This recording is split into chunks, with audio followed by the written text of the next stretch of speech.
শেষ হচ্ছে ধারাবাহিক জগদ্ধাত্রী। হ্যাঁ বন্ধুরা, ধারাবাহিকে ইতিমধ্যেই আমরা দেখতে পেয়েছি যে গল্পের একজন প্রধান ভিলেন দিব্যা সেন ধরা পড়েছে। তবে তুষার তীর্থ তলাপাত্র, তার ছেলে টিটু এবং তাদের চামচা লিলিপুট এখনো ধরা পড়েনি। সেই সাথে জগদ্ধাত্রীর পুরনো শত্রু সঞ্জিত ব্যানার্জিও আছে।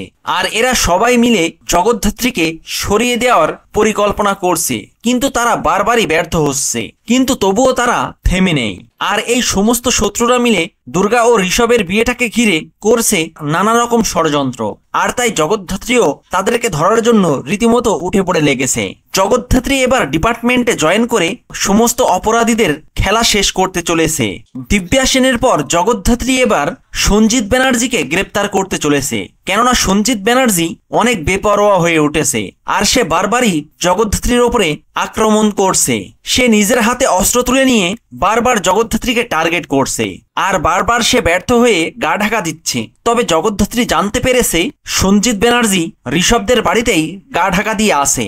আর তাই জগদ্ধাত্রী খুব তাড়াতাড়ি সঞ্জিত ব্যানার্জিকে গ্রেপ্তার করবে। আর সঞ্জিত ব্যানার্জিকে গ্রেপ্তার করার পর টিটু ও লিলিপুটকেও গ্রেপ্তার করবে। আর বাকি থাকবে উৎসব মেহেন্দি, বৈদেহী মুখার্জি ও চন্দ্রনাথ মুখার্জি। কিন্তু এরা তো সকলেই মুখার্জি বাড়ির সদস্য।